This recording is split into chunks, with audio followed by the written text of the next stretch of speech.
Hello बच्चों, let's see this question and here this question say how did the white minority and the black majority agree to draw up a common constitution for South Africa।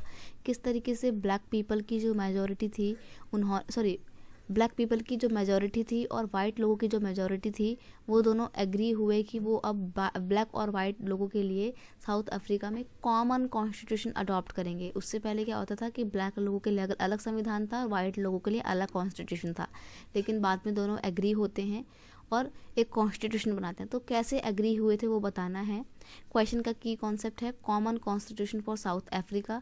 South Africa का एक common constitution. देखो पहले बहुत conflict थे white और black के बीच में, लेकिन जैसे ही चीज़ें रिजॉल्व होती हैं वो दोनों एक कॉमन कॉन्स्टिट्यूशन बनाते हैं। एंड साउथ अफ्रीका का constitution one of the finest constitution of the world फिर कहलाता भी है।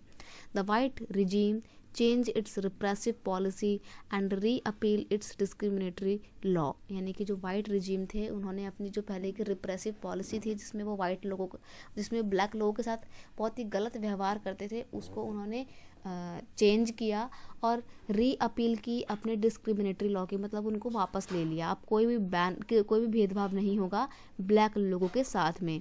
और ban on political parties and restriction on media were lifted.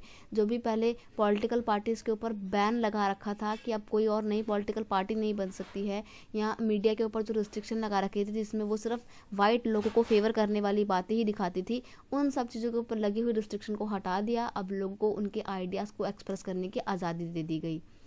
Next है the black leader appeal to the fellow black to forgive the white for the atrocities committed by them.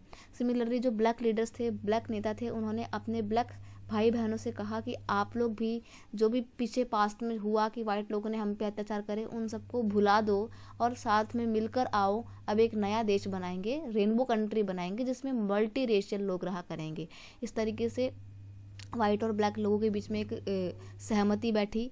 Next है there were long session of debate and discussion and they search a solution of existing problems. यानी कि white और black लोगों ने पूरा अपना बैठ के अच्छे से बातचीत करके काफ़ी लंबी चौड़ी डिबेट्स में पार्टिसिपेट करके डिसीजन लिए, और डिसीजन ऐसे लिए जिसमें सभी लोग एग्री करते थे, ठीक है। और जो एग्जिस्टिंग प्रॉब्लम थी उस टाइम पे साउथ अफ्रीका की, उनको रिजॉल्व करने की पूरी कोशिश की गई।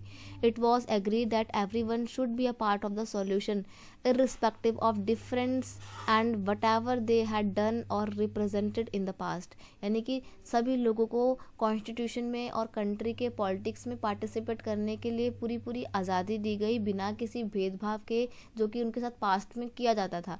तो इस तरीके से नए कॉन्स्टिट्यूशन के बीच में सहमति किस बात पे बैठी कि सबको अब समान माना जाएगा, भेदभाव किसी के साथ किसी भी बेस पे नहीं किया जाएगा, और जो पहले की भेदभाव पूर्वक रिप्रेसिव पॉलिसी थी, डिस्क्रिमिनेटरी लॉ थे, उन सबको हटा के अबॉलिश करके नए लॉ बनाए जाएंगे जिसमें सबको इक्वल समझा जाएगा और सबके साथ इक्वल ट्रीटमेंट किया जाएगा। इस तरीके से जब ये बातचीत हुई और दोनों ने डिबेट डिस्कशन किए, देन फाइनली जाके कॉमन कॉन्स्टिट्यूशन बना और माइनॉरिटी जो वाइट माइनॉरिटी और ब्लैक मेजॉरिटी के लोग थे, इनके बीच में एक कॉमन सहमति, एक सलाह मतलब एक बातचीत में ये लोग सहमत हुए और फाइनली अपने कॉन्स्टिट्यूशन बनाया। I hope you understand it well. Best of luck.